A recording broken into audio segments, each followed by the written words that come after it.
최유미 선생님의 헤러웨이의 공산의 사유. 안녕하세요. 수유너물 공사 회원 김중환입니다. 원구로입니다. 저는 헤러웨이 공산의 사유를 쓴 최유미입니다. 그럼 우선 책 제목에 대해서 책 제목이 헤러웨이 공산의 사유인데요. 먼저 공산이란 말이 눈에 들어오는데 공산이란 어떤 뜻인가요? 공산은 함께 낳을 산자입니다. 그래서 함께 낳는다, 산이라는 게 이제 낳는다, 만든다, 제작하다 이런 뜻이 다 있습니다. 이것은 이제 더나 헤러웨이가 사용한 심포에시스라는 용어의 이제 번역어입니다. 심은 함께라는 그 그리스 어원을 갖고 있고요. 그 다음에 포에시스는 생산하다라고 하는 어원을 갖고 있습니다. 이 공산은 헤러웨이 사유를 핵심적으로 표현하는 말인데요. 유한한 자들, 반드시 죽어야만 하는 자들은 누구든지 그리고 무엇이든지 독립적으로 존재할 수는 없습니다. 가령 장인이 의자를 만든다고 생각을 해봅시다. 장인이 의자를 만들기 위해서는 뭔가 도구가 있어야 되죠. 그래서 도구가 없으면 의자를 만들 수가 없습니다. 근데 보통 그 도구는 우리는 수단이라고 하고 장인이 장인이 되는 것에 별로 큰 역할을 하지 않는다라고 생각하지만 사실 도구 없이 장인이 어떻게 의자를 만듭니까? 그래서 장인을 장인되게 하는 것이 바로 그 도구들이죠. 장인들이 의자를 만들 때는 그 도구를 벼리는 것과 마찬가지로 자기의 근육과 그 감각과 이런 것도 함께 훈련시키는 것이죠. 그래서 어떤 의자를 하나 만들 수 있는 것이죠. 그래서 우리는 보통 인간은 목적적인 존재이고 나머지 다른 것들은 다 수단이라고 생각하게 됩니다. 하지만 제가 장인의 예를 들었다시피 구체적인 양상을 보면은 그 관계는 결코 일방적인 게 아닙니다. 목적인 인간과 수단인 도구 사이에 전혀 일방적이지 않죠. 물론 그것들은 동등하지 않습니다. 그래서 공산이란 말은 이 동등하지는 않지만 역동적인 상호 기댐의 관계, 상호 의존적인 관계를 표현하는 그런 말입니다. 그럼 헤러웨이 공산의 사유가 선생님이 쓰신 첫 번째 책인데요. 네, 그렇죠. 헤러웨이는 어떤 사람인가요? 그 다음에 또 최유미 선생님께서 헤러웨이에 관심을 가지게 된 사연을 듣고 싶습니다. 네. 헤러웨이는 이제 페미니스트 이론가이고요. 과학학의 아주 저명한 학자입니다. 지금 캘리포니아 대학의 그 산타크루즈 캠퍼스에서 페미니즘과 과학사를 가르치고 있습니다. 지금 명예교수로 계시고요. 헤러웨이 하면 가장 유명한 논문이 이제 사이보그 선언일 겁니다. 저는 수유너머에서 2014년에 인간기계생명이라는 세미나에서 헤러웨이의 유인원, 사이보그 그리고 여자를 처음 읽게 되었습니다. 처음엔 잘 이해가 안 됐어요. 근데 뭐랄까 느낌은 굉장히 좋았어요. 왜냐하면 제가 이공계 출신이거든요. 학부부터 박사학위까지 다 이공계를 나왔는데 그런 제가 보기에 과학은 굉장히 남성 중심적인 학문입니다. 일례로 대학원에서 남학생이 500명이었는데 여학생은 8명밖에 없었어요. 근데 그 무언가가 어쨌거나 여성의 어떤 진입을 막고 있었던 것이죠. 근데 이제 그리고 또 과학이 그 자신의 진리성을 획득해 나가는 과정도 대단히 권력적입니다. 그래서 그 과학의 대문자 진리 주장 이런 것들 저는 별로 신뢰하지 않았습니다. 하지만 제가 과학을 공부했기 때문에 그 모든 것이 날조가 아니라는 것도 압니다. 과학은 분명히 유용한 지식이죠. 저는 고압의 기체 상태 이런 걸 연구했었는데요. 컴퓨터로 이제 탄소에다가 얼마만큼의 압력을 가하면 다이아몬드가 되는지 그런 거 이제 계산했거든요. 그런데 그게 이제 그러면 그 계산한 값들이 그 날조가 아니죠. 그렇게 하면 인조 다이아몬드가 만들어집니다. 그래서 그것은 아주 유용한 지식이고 인간이 사물과 관계를 맺는데 아주 중요한 지식이죠. 중요한 기술이죠. 그래서 저는 페미니스트들이 과학의 남성성을 비판하는 페미니스트들이 과학을 버리면 안 된다고 생각하고 있었고 여성을 자연과 동일시하는 것에 대해서는 아주 거부감이 있었습니다. 저는 이공계 출신인데 여성을 자연과 동일시하면 제가 속할 곳이 없어지잖아요. 그래서 그때 근데 헤로웨이가 이렇게 말하는 거예요. 침팬지와 인공물도 정치를 하는데 우리는 왜 안 되는가? 우리 인간은 왜 안 되는가? 이게 사실 무슨 말인지 잘 몰랐어요, 처음에는. 근데 뭔가 다른 얘기를 한다라고 하는 느낌은 확실히 들었던 것 같아요. 그래서 제가 처음에 잘 이해 못했지만 계속 헤로웨이를 붙잡고 있게 된 계기가 되었던 것 같습니다. 그 방금 하신 말씀 중에 헤로웨이의 가장 유명한 논문이 사이보그 선언이라고 하셨어요. 저도 헤로웨이 하면은 사이보그 선언이 가장 먼저 떠오르는데 솔직히 내용에 대해서는 잘 모르거든요. 네. 개략적인 것에 대해서만이라도 설명해 주실 수 있으실까요? 예, 헤로웨이 하면 역시 사이보그 선언이고 안 읽어보신 분, 사실 읽어보신 분은 별로 없어요. 그렇지만 사이보그 선언은 다 알고 계시거든요. 헤로웨이는 이 사이보그 선언으로 40대에 이 논문을 썼는데요. 세계적으로 아주 주목받는 그런 이제 사상가가 되었죠. 가령 이제 우리가 잘 공각기동대로 잘 알려진 오시마무루 감독의 이제 극장판이 이노센트거든요. 거기에서 하로웨이 박사라는 사람이 나옵니다. 그게 이제 헤로웨이를 얘기하는데요. 헤로웨이의 사이보그 선언에 대한 일종의 오마주라고 저는 생각이 듭니다. 그래서 헤로웨이 박사가 하로웨이 박사라고 하죠. 일본식으로 발음해서 거기 안드로이드들이 나오는데 안드로이드들이 원인 모를 고장으로 계속 고장이 나요. 그런데 헤로웨이 박사는 그것을 자살했다라고 얘기를 합니다. 사실 자살은 인간만 하는 거잖아요. 인간이 다른 비인간, 기계라든지 동물하고 다른 점은 자살할 수 있다. 이거 내세우잖아요. 그런데 인조인간들은 프로그램대로 움직이는 기계니까 자살할 수 없다라고 생각하는데 헤로웨이는 그것을 이 안드로이드들이 자살했다라고 얘기합니다. 그것은 무엇을 얘기하냐면 기계와 인공물 사이에 있었던 어떤 그 강관 경계들 그것을 허물어 버리는 말이죠. 그러니까 기계와 인간의 일종의 존재론적인 평면성 이런 것들을 얘기했던 말이기도 하죠. 보통 고장, 그죠? 자살이란 말은 안 쓰죠. 그때 그 당시에 헤로웨이가 이 사이보그 선언을 발표했을 당시가 레이건과 대처 시대입니다. 그러니까 아주 핵전쟁 위협이 아주 고조되었던 시기이고 대처하면은 신자유주의잖아요. 그런 시기였어요. 그래서 좌파들은 그 당시에 그 진보 진영 이제 이른바 좌파들은 그 반테크노 사이언스를 아주 외쳤죠. 그러니까 자연이 파괴되고 해고되고 이런 일들이 빈번했으니까요. 그리고 핵전쟁이 나면 뭐 다 죽으니까 핵전쟁의 핵심은 테크노 사이언스 아닙니까? 그래서 그 막스주의 페미니스트들, 사회주의 페미니스트도 마찬가지였어요. 모두 다 반테크노 사이언스를 외쳤죠. 근데 그때 헤로웨이가 다른 얘기를 합니다. 그 헤로웨이가 이제 그 착목한 지점은 뭐냐면 반도체 공장에 있는 여성들, 이공계 대학 여성들, 저나 헤로웨이처럼 그리고 당시에 이제 정보 시스템이 만들어지기 시작해서 병원이라든지 대형 회사들, 다국적 기업의 회사들은 다 정보 시스템으로 엮여 있었어요. 거기에 말단에서 입력 장치에 입력을 하는 사람들이 다 여성들, 유색 여성들이었어요. 유색 인종 여성들이었죠. 그 사람들을 주목하기 시작한 거예요. 그 사람들은 그러면 테크노 사이언스에 복무하고 있으니까 부역자인가요? 이런 얘기가 되게 되죠. 페미니즘이 그 여성들한테 응답할 수 있는 방법이 반테크노 사이언스 입장으로서는 할 수가 없는 거죠. 당시 또 이제 사이보그는 아주 반짝거리는 금속성의 신체를 가진 그러니까 로봇 비슷한 아주 강화된 남성성으로 표상되고 있었습니다.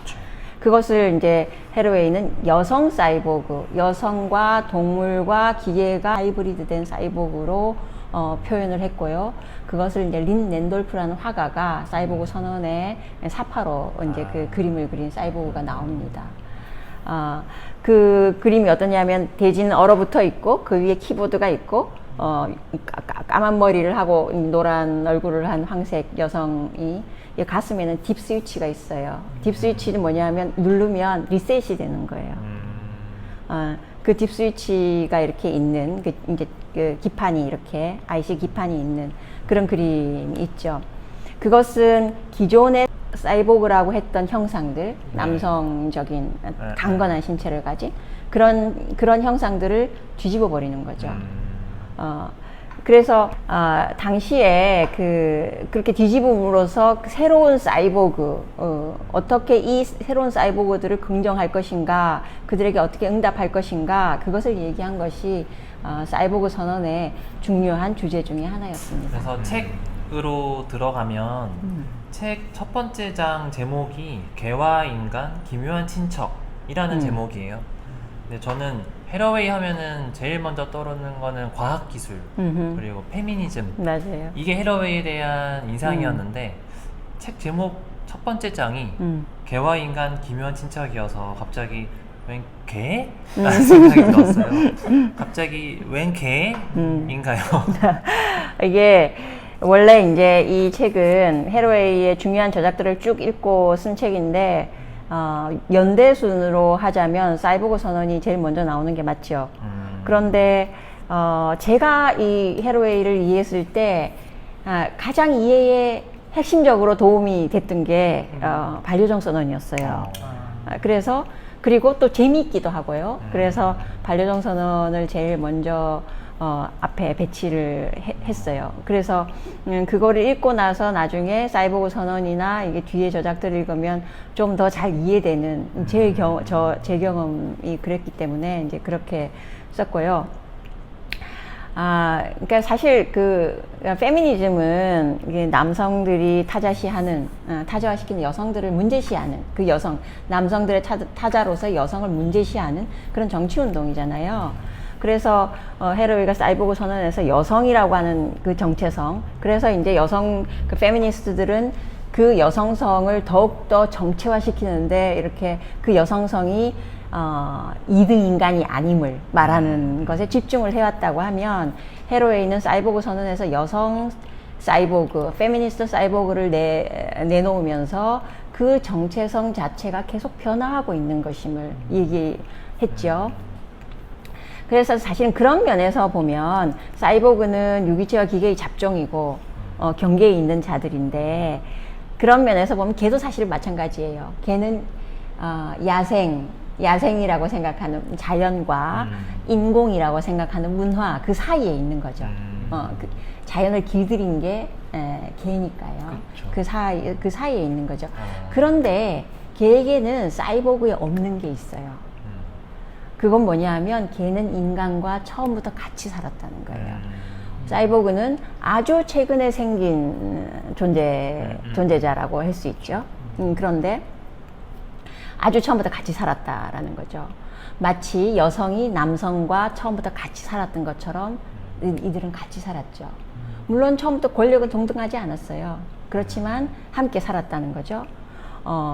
저는 그 반려종 선언을 읽고 나서야 헤러웨이가 말하는 정치 개념, 아까 제가 말했던 인공물도 정치를 하고 유인원도 정치를 하는데 우리는 왜 못하느냐, 이 정치 개념을 이해하게 됐던 것 같아요. 인간과 함께 산 개가 노예로 몇만 년을 살았을까요? 오시이 마모루가 안드로이드가 자살했다고 해요. 왜 자살했을까요? 인간과의 관계를 더 이상 하고 싶지 않다라는 얘기였잖아요. 얘기로 자살한 거죠. 사실 기계도 마찬가지예요. 우리가 기계 막 쓰면 그게 고장나요. 그 고장 나는 것만 너 더 이상 상대 안 해. 그 얘기는 마찬가지죠, 사실은. 매우 정치적인 행위로 그것을 해석할 수 있다라는 거죠. 그래서 헤러웨이는 이 논문에서 이런 불평등한 관계 속에서 이들이 어떻게 몇만 년이나 되는 시간을 함께 살았을까? 그러면 그들 사이에는 어떤 윤리와 어떤 정치가 작동하고 있었을까? 그것을 질문하는 거죠. 그것을 그냥 야생에 있는 자유로운 어떤 동물, 객과의 동물을 남성이 길들여서 노예를 삼았다라고 하는 그런 해석은 너무 단순해요. 너무 단순하죠. 실제로 아까 제가 장인을 예로 들었던 것처럼 뭔가 서로 같이 살려면 상호 간에 뭔가가 오고 가는 것이 있어야 되고 주거니 받거니가 있어야 되죠. 결코 일방적일 수는 없는 거죠. 그래서 헤로웨이가 포착하는 것은 이들 사이에 벌어지고 있는 권력의 역동성입니다. 그것을 헤로웨이는 정치라고 부르고 있고요. 우리는 이 정치를 어떻게 얘기할 것인가? 지배자와 피지배자의 단순한 구도로 얘기할 것인가? 그렇다고 그들 사이에는 사랑과 평화가 넘쳤어요. 라고 막 그것도 거짓말이잖아요. 그렇죠. 목줄에 매여 있는 거는 개지 인간이 아닙니다. 불평등한 관계가 분명히 있습니다. 그런 그 관계 속에서도 계속 그 삶을 유지해 올 수 있었던 그들을 조절하는 그 관계들, 그런 윤리들, 그런 것들을 포착하고 그것을 어떻게 얘기할 것인가. 이것이 이제 이런 것들을 질문하는 것이 반류동 선언이라고 저는 생각을 합니다. 지금 사회는 모두 잘 아시다시피 코로나19라는 코로나. 지금까지 경험해보지 못한 사태를 겪고 있죠. 그래서 관련 지어서 질문을 드린다면 헤러웨이라면은 이런 시대에 우리에게 어떤 참조점을 줄 수 있을까? 예. 사실 코로나19 사태는 대단히 많은 반성을 야기하고 있습니다. 많은 사람들이 우리가 더 이상 자연을 파괴해서는 안 돼. 이런 얘기들을 많이 하지요. 코로나는 박쥐가 옮겼기 때문에 박쥐가 사는 숲에까지 우리가 쳐들어갔기 때문에 이런 사태가 생겼다. 이런 얘기를 많이 합니다. 그런데 그래서 이제 사회적 거리두기뿐만이 아니라 자연과 거리두기를 하자라고 하는 말씀을 이제 최재천 선생님께서 말씀하셨는데요. 저는 그 얘기를 뭐 이해 못할 바는 아니지만 자연과 거리두기를 하자라고 하는 것을 문자 그대로 받아들여서는 곤란하다고 생각합니다. 그 말은 이렇게 번역되어야 될 것 같습니다. 자연과 좋은 관계를 맺도록 하자. 라고. 왜냐하면 우리는 자연 없이 살 수가 없어요. 자연과 자연 따로 인간 따로여서는 살 수가 없는. 그래서 지금은 어떤 관계들을 맺을 것인가가 중요한 문제이고요. 그것 바로 그 관계, 좋은 관계를 맺는 것은 뭐냐면 여태까지 인간들은 인간의 무한한 자유, 무한한 번영 이것만을 위해서 과학과 기술을 사용하고 뭐 온갖 지식들을 사용하고 그렇게 해왔죠. 그런데 이 지구에는 인간만 있는 게 아닙니다.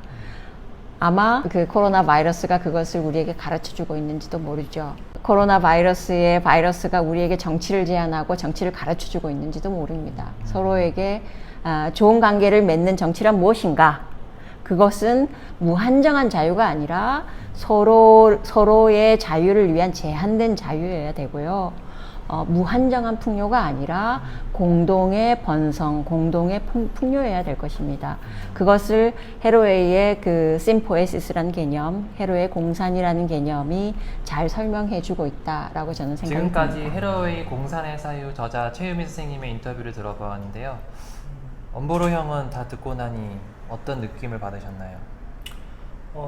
이렇게 최유미 선생님의 인터뷰를 들으면서 뭐 단어들 몇 가지가 매우 흥미로웠거든요. 물론 페미니즘, 뭐 권력, 정치, 그다음에 함께 만듦, 새로운 개념이 저로서는 뭔가 좀 더 깊게 책을 읽으면서 생각을 해봐야 되겠다는 생각이 들었습니다.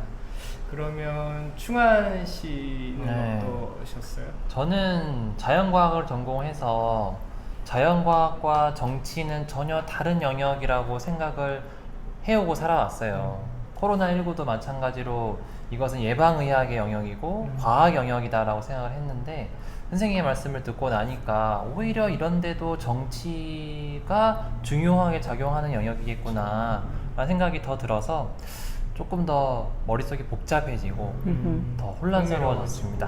혼란스러워졌어요. 그렇죠. 네. 흥미있는 혼란스러움이 네. 좋죠. 스테잉 위드 트러블이랄까?